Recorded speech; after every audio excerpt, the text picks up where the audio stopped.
bits of clay, that my mind, my words, and my thoughts may all be inspired by you, that we all may learn from your Holy Scripture. In Jesus' name, Amen. This leavening life with faith, the leaven of faith. Leaven being that yeast which you add to bread, which transforms it from an unpalatable dough to the stuff of life that we all rely upon. But before we look at the role of faith in our lives, I think it's probably rather important that we actually ask, what is faith? One of those imponderables that is often given as just taken as read. That people accept they know what faith is. Faith is often seen as the same as religiosity, as doing all those things in church which we were brought up to do. I question that. Say faith is fundamentally different. Once we get to a real meaning of faith in our lives, then doors open to us, windows open to us, light shines on our lives, which previously was dark and difficult to approach. Well, I guess for me, it's an acceptance that the summit of my achievements is not arranging things to my satisfaction. To embrace the idea that God, whatever God may be, and it's not my business to put God in a box, to name God and own God and tell God what God may and may not do, and where God may and may not come into my life, from what sources. It's not my business to do that. Darest thou to call unclean something the Lord your God has made? Well, God made everything. Consequently, God can come at you from pretty much everywhere. Now, this can be profoundly disturbing if you start off with a very strict concept of where we can find God. You almost get angry with God for coming at you from experiences and places which we find challenging or surprising or embarrassing. It doesn't matter to God. God is omnipotent and must, by God's very nature, be able to come at you from anywhere and anything, all of which God made. Well, that's kind of challenging. It's also, for me, the understanding that ultimately underpinning all my choices, all my actions, all the events I witness, and all of creation is this extraordinary, unknowable God. And therefore, although I may like or dislike, or find comfortable or uncomfortable, or pleasant or unpleasant, things that come at me in life, people I meet, God knows, or all these other things, I have to fundamentally accept that God is behind them all and created them all, even if I don't like them. Now that's irritating. Just plain irritating. You know, we like to assume, and when I say we, I really do mean we, I mean myself as well. It's not one of those preacher expressions when they say, oh, we must, when we really mean you must. You know, I really mean we have to learn to accept that there is no thing beyond God's remit, no place on earth where there is no God, and no self-appointed power here on earth that can separate us from God. Amen. Now, that is one heck of a leap of faith. That is stepping out into emptiness and assuming that there's going to be something there. Actually, it's more than that. It's stepping out into emptiness even if there is nothing there. It's stepping out into emptiness in the sure and certain hope that God will catch us, if not in life, then in death. That pleasantly arranged things in our lives are not the summit of God's achievement. Our very lives are the summit of God's achievement, whatever lives they may be. God does not rely on anything we do. God does not use us as we so freely use others and use resources. God is not a parasite, and God is not parasitized. God is. This concept of faith is on the one hand enormously challenging, and on the other hand overwhelmingly comforting. Because instead of us having to struggle through and be judged by our fellow men and women, to consider that if we haven't attained a certain degree of attainment, we are in some way a failure, has no place in the scheme of God and God's life here on earth. That we may still succeed where we have counted ourselves as having failed. That we may still be exalted and glorified when we are humble and lowly. And vice versa. That God loves us as God made us.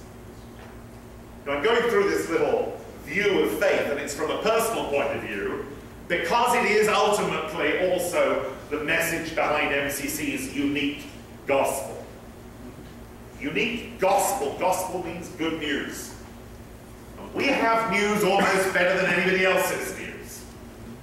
We have news which touches everybody, even those who were utterly convinced from their earliest times that there was no place for it. Right. This is not just a message for us here. It's not just a message for people who look like me or sound like me, which is just as well as I wouldn't be here at all. It is not just a message for Palm Springs or Cathedral City. I will say this until I am blue in the face, because sometimes I think the reason we don't always get it is internalized homophobia, internalized prejudice, internalized sexism. There's a lot of internalized sexism. And I must be honest with you, the gay community, especially the gay male community, doesn't make that a whole lot better for people. They're quite happy to buy into that. Internalized sexism is believing that your opinions, that your insights, that your abilities as a woman are not as valid as they are if you were a man. That somehow you have to be deferential to somebody just because they're a man. There's no place for that in MCC. That's right. There's no place for that in MCC's leadership or in its practice. MCC is fundamentally different on that point. Our entire board of leadership, our board of elders, except one, is female. Right. They are women. They are extraordinarily powerful, insightful, holy women who are leading this denomination, this fellowship, this movement. That is one way in which MCC is not just different, it is unique. We have majority female leadership. So this business of what faith is may seem simple at first, but its consequences run into everything that we've assumed. The consequences of a God that is, and who cannot be manipulated or appeased, calls into question all our strategies and much of our religion. Indeed, religion and faith are often two completely different things. I think I've preached before how sometimes the approach to God and Christ is little more than magic. It's people believing that they do the right things, say the right spells, and do the right activities, then they will appease the great volcano god, and the volcano god will then pay out according to their will, just like a fruit machine, or just like a vending machine. That we approach God, and we hold our hands in just the right way, and we say the right things, and we're clever enough, and God will then cash out. Wonderful. God is fundamentally not manipulable. God cannot be appeased and manipulated like that. That is not the God we worship. That God does not view faith as ticking off the list of points on the catechism. The list of items which must be believed lest we be poured into burning hell fire. Ultimately, not for listening to another human being who's telling them that this is the case. It is fundamentally a God of relationships that we serve. Not necessarily my relationship, but your relationship. I am not intercessor and mediator standing here between you and God. That also means that it's not my business to make religion for you, to make faith for you. I'm like I was just about to say I'm like a cheerleader, but really I'm not like a cheerleader. In many ways I couldn't be more different to a cheerleader. But if you imagine that I am there to encourage, I am there to teach what little I know, I am there to listen to the wisdom that comes from this congregation. And fundamentally, I am there to be patient to and listen to the vision that God may or may not give. But fundamentally, this church will stand or fall, and it appears to be standing very vigorously on your faith. But the reason this is so vitally important is not a nice parable about faith like a mustard seed creating this enormous shrub. We've been brought up with that. It's whether your faith can make a church that touches the lives of as many people as it can. Whether your faith can physically make a church which gives that gospel which is unique, as received by Metropolitan community churches, as received by Troy Perry, as received by that extraordinary board of holy and faithful women and one man. And take that beyond this place, beyond this thing you do on Sunday morning. Now, I know that fundamentally you can. During the week, large numbers of people turn up and give up their time and their talents. Fundamentally, it needs to be all of us in some way, shape, or form, whether it's time, talents, or it's money. But what I'm really getting at is what lies beyond that. You know, we have an opportunity now to build a stable center, a rock, an Ebenezer, a cairn, a pile of stones in the wilderness, just like the Israelites did. And to call that Ebenezer, thus far we have come by faith, and ensure that that is a rock to which people can claim lest they be carried away in the flood. And if any of you doubted it, you need to look on the internet, or look outside, or go to different parts of this valley, or this country, or this world, and realize that there is one hell of a flood out there, and people are being carried away every day. In the last week alone, 4 gay men have been murdered in Jamaica. 4 gay men. The week before that, one of Jamaican friends, one of the gay men who lived in his town was attacked by a mob with machetes. He had both his ears cut off and was beaten nearly to his death. Now, I'm not bringing this out to horrify you, but just to realize that the solution to all this lies within you. You are powerful men and women. Yes. You are strong men and women.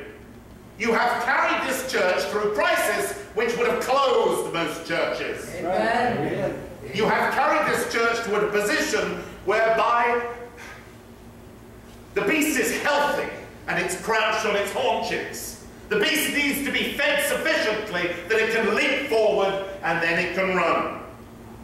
I went to Joshua Tree Pride last night with Jim and Joe and several people here, and I was absolutely astonished. It was the best Pride I've ever been to. I enjoyed it more than any other Pride I've been to. I've been to Prides with nearly 1 million people in them. It was a riot. It was a wonderful place. It was an insight into the kingdom on earth. I know that sounds ridiculous, but my goodness, do you know it was diverse? There were women there. There were people of color there. There were mixed couples with children there. Yes. There was everything conceivable. There were the sort of people that God made that were there. Yep. They hadn't divided themselves up into little cliques whereby one of them wouldn't go because the other one were there. They were all there. And they were having a riot. And there was even the world-famous Crochet Museum. What more can you want?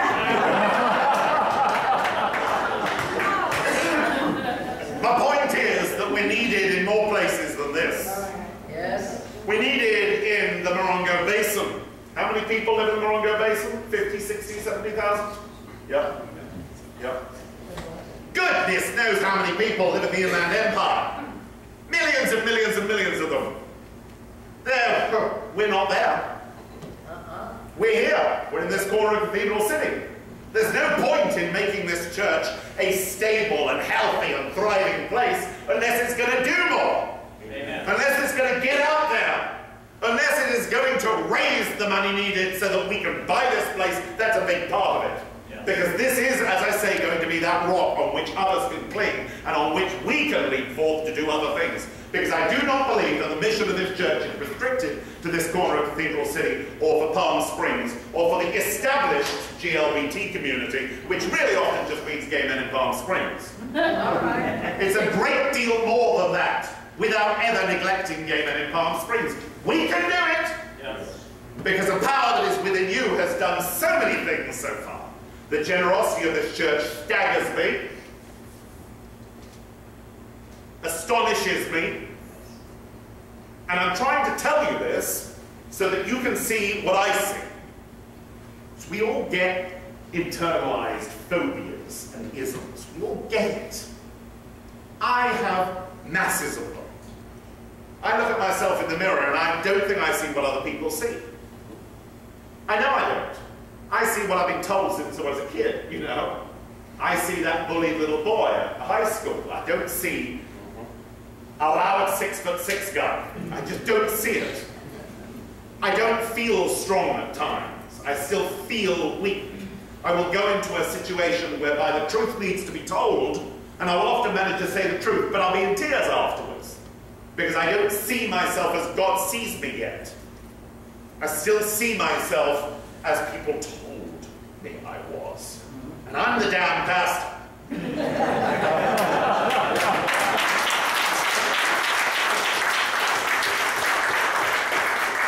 I get people telling me nice things all the time. Well, and the other, but mostly nice things. What I'm saying is that if I'm going to have to wrestle with that in order to take this church onwards and upwards, and I'm going to be here to do it, yes. I'm going to need everybody in this church to start getting rid of those internalized phobias and start seeing themselves as strong, powerful, beloved children of God. Otherwise we won't do it. Yes. We cannot have a church full of victims.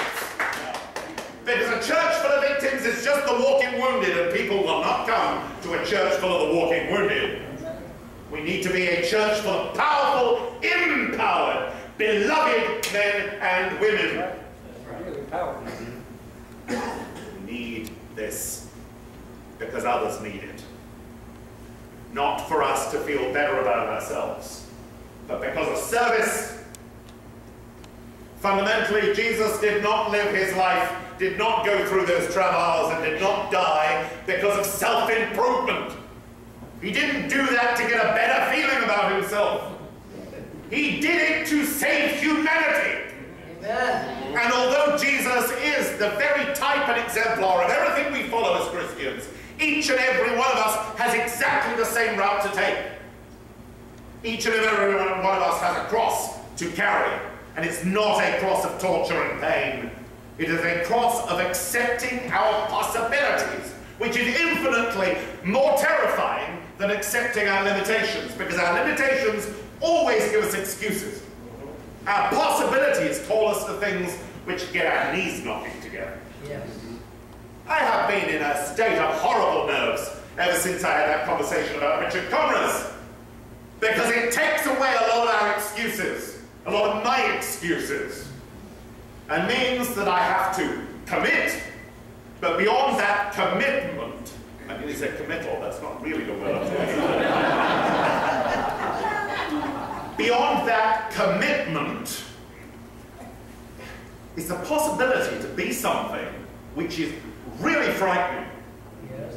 A vision of this church as thriving, as stable, with parish extensions where we can speak to others in places other than this particular town is a wonderful dream. But in order for it to happen, it has to stop being a dream and become a possibility. And possibilities ask things of us. Dreams don't. We can lie in bed at night. Wouldn't that be nice? But this is, oh my goodness, what am I going to have to do to make this happen? What am I going to have to risk to make it happen? What are you going to have to risk to make it happen? Because I'll tell you what, I spoke to Ken Martin at length, Reverend Elder Ken Martin, that's the one guy on the Board of Elders. And he told me about his experience when he stepped out and turned the church from Austin into a small group the same size of this, and eventually turned it into a very large, thriving congregation with a building worth millions. And they did it with a bond and enormous fundraising. But the bond, people put their retirement investments into. He and his partners scraped together $30,000, most they could get together, and they invested it in this church bond. This was before the financial collapse. So far, he's had $70,000 back and considers it the best investment he's ever made in his life. But the point is, when this bond was issued, he thought it was all about finances. But after it had been issued, he realized that all of a sudden he had a congregation full of people who were utterly and totally committed to the survival, to the health, and to the well-being of that church in ways which really matter to them. Because let's be honest, our pocketbooks really matter to most of us. So he had this side effect, this spin-off, which he didn't expect. And that was a congregation that were utterly and completely engaged with the mission of the church in ways which he never imagined. In addition to which, they were almost squalidly grateful that they had safe and highly returning retirement funds when the stock market crash did so much damage to everybody else's. But that's just a happy accident. The point being is that these people risked real things. They didn't risk coming in once a week. They didn't risk dipping into their pockets from excess. They risked their future in a venture grounded on God. And I suspect this church is going to be asked to do the same thing. Yes. Now, why am I asking you to do that?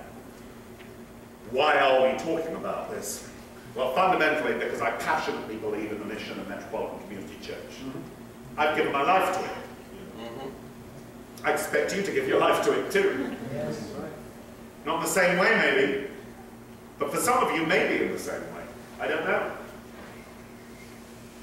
But fundamentally, this business of Christ and Christianity is not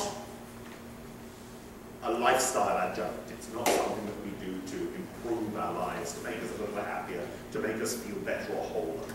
It's not really about feelings at all. It's about doings. It's about things which we may not see. Words and actions which we may do, which will bear fruit, maybe beyond our time. We have to think about those in other countries who are murdered, but those in our country who take their own lives, and see that as the extreme of where the status quo will take us. And realize that changing the status quo is in our hands. Our hands. Faith like a mustard seed. Well, I'm not sure whether it actually was a mustard plant they were talking about in the Bible, because you may have noticed they're not very big. But I was showing Candice this extraordinary plant that grows wild in Europe called Heracleum mantagasianum. Yeah. Yeah, wonderful name. Giant hogsweed, to give it another name. It comes from a tiny little seed like this. And it will grow to 15 foot high, and it shoots up in surprising ways, and most people have never seen it before, and they look into their garden and they are shocked and appalled that something of that size has sprung up in so short a time. Well, you know, we have that potential now to see what's going to spring up. And we are going to have to accept that it's not necessarily going to be exactly to our design. It's not going to be, you know, the ideal is not how we would arrange things. The ideal is enabling God to do things in our lives which may surprise us, which may startle us, which may spring up unexpected, which may change the whole look of the garden. But they're the will of God, therefore they must be. They're the hand of God, therefore we must help. It's not about arranging things to our benefit. It is letting God be God. So going forward, and we will be going forward in this, all of us together, I will be here during this process as well. I'm going to need an extraordinary commitment from people. Not just in terms of their personal behavior and investment, but in the way we evangelize. Because this extraordinary thing that's happening in our midst is not just for our eyes.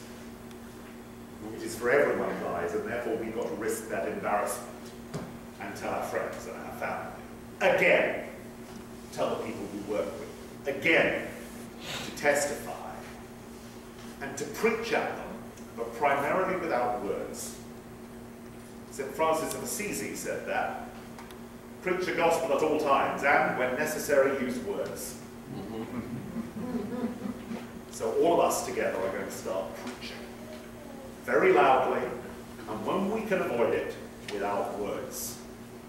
We also have to gather into the fold as many people as possible, because they're just going to have to take our word for it, that the message that is here in our midst is a life-changing and transcendent message.